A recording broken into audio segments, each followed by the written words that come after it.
everybody and welcome to Wednesday Wow on the Jensory YouTube channel with me, Jen. I'm a special needs teacher in case you're tuning in for the first time, that's my background. So today I'm going to show you how to make sensory bags, which are a fantastic resource for a multitude of different learners. So I'm going to just put the resource list up on the screen and then just have a chat about how to make them and all of the ways that we can use them to support different learners.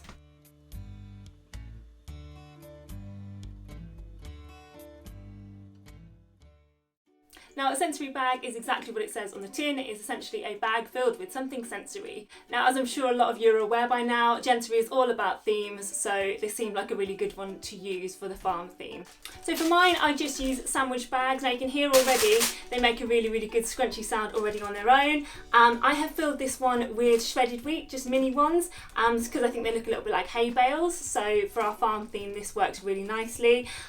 These are self-seal ones, but you can use fold over the top or zip ones. Whatever you can find does the same job. This one has got crushed Weetabix in.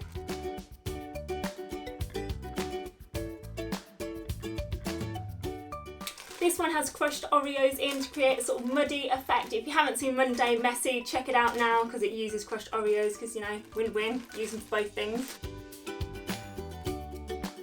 This one's got cut grass in it that I just got from my garden. You can use chives as well, they're a really good grass substitute as well.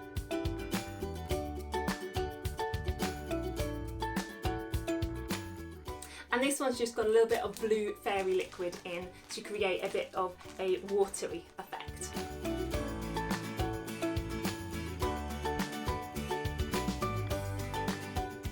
So you can essentially use whatever you've got at home to fill these with. So have a farm in your head if you're going to follow that theme and just fill them up with things that represent various bits on the farm or things that you kind of associate with a farmyard. These are also great though for whatever theme you're doing. It's always good to have something in your head and then you can create lots of lovely little tactile bags.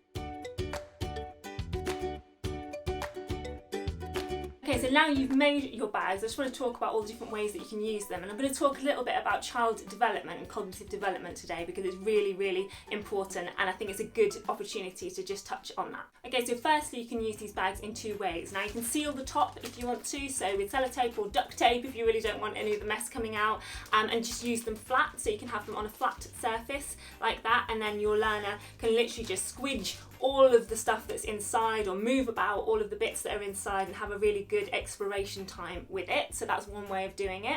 The other way that you can use them is to actually open the top like that, and then you can actually use them as a tactile resource, so your child or learner can put their hand in and you can have a bit more of a sort of feely bag experience if you want to as well. Be aware what I've said before about underhanding your learners if you've got PMLD learners or children or learners that are going to struggle with fine motor skills. We don't want to be pushing and forcing things onto children, we just want to guide it and support it. So actually maybe even just having it open in front of them and letting them, if they're able to, just move their hand inside it is a better way of doing it. We're not about forcing kids or learners to do it. Now the other way that you can use them is as a flat resource to essentially almost create a sensory playmat ready for small world play or role play. But I'm going to stop talking about that now because I just want to touch on cognitive and child development before I say any more about that. Now I've got a real passion for child development and cognitive development, which is great because I'm a teacher, but I often think there's so much actually that parents could benefit from in understanding a little bit more about child development, because if you understand it, you understand more about the expectation levels of children and learners and what we as facilitators, as parents, as educators can expect of them at certain developmental ages. Now there's this really amazing guy called Jean Piaget, who I'm sure a lot of educators and teachers out there will be familiar with. Now he categorised childhood development into 4 key stages. Now I'm just going to focus on the first 2 today. Please feel free to check out all 4 of them, they're really fascinating. In terms of understanding what we expect of our children developmentally, especially with activities like this and Metsy Play activities, they're really fascinating. So I'm just going to touch on the first 2 now so we can understand what you expect from different kinds of learners for this activity. Now the first stage is called the sensory motor stage, and that's 0 to 2 years old. So that is when you are understanding the world around you through your senses, all of them. So building up your tactile profile, building up your visual field, your auditory field, and just exploring everything and just feeling and smelling and hearing and touching and doing all those lovely things that just make our world so magical. So that's a really, really lovely phase to be doing all of this messy play, all of this experience in. When we think about that for this activity, we are literally then just looking at them exploring the tactile nature of the bag, whether you want to do that by them putting their hand inside or just exploring it and moving bits around. The second stage is the pre-operational stage, and that goes from 2 to about 7. So what we're looking for in this stage is things like symbolic play, role play, imaginative play, a better grasp of language, all of those. Now we're still not thinking about logic or critical thinking or any of that, but actually it's the next stage on from sensory learning. So that's the stage where we can do things like role play.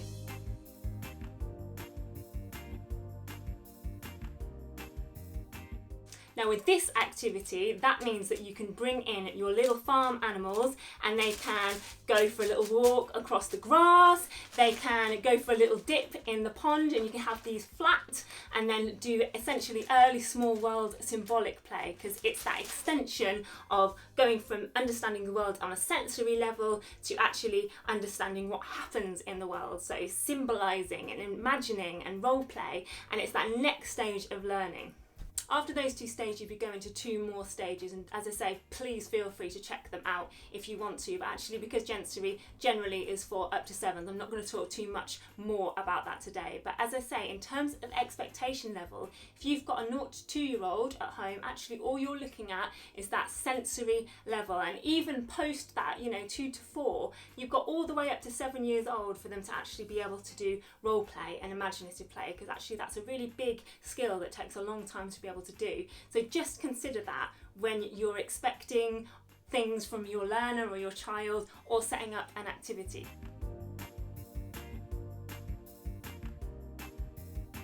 Now this kind of thinking is so important when we consider learners with special needs.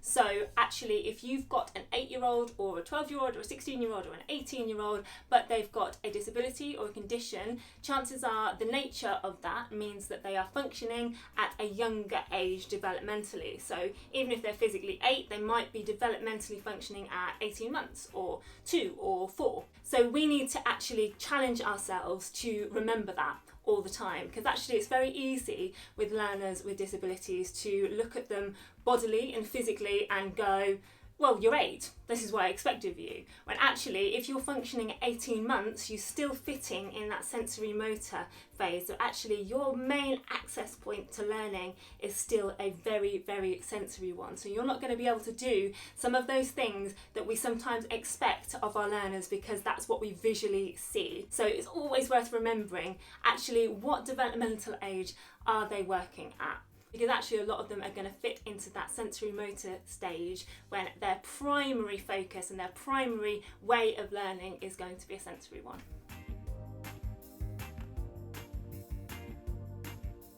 So I hope that was interesting for you all. I find it really fascinating, and I sometimes think the more we know as any facilitators of learning, whether we're educators or parents, the better we can be at providing the right things for our learners. So do look into it if you want to, and just take on board what I've said, because it is really, really key. So that's it for today. I hope you can join me for a lovely farmyard sing-along on Friday. We'll be driving our tractors and having lots of fun with that, so I do hope you can join me then. So if you liked what you saw today, please do give it a like down at the bottom, and do consider subscribing to the channel if you'd like a little bit more Jensory joy in your life. I'll see you on Friday, ready for Friday's music session, but until then, take care, and I'll see you then. Bye!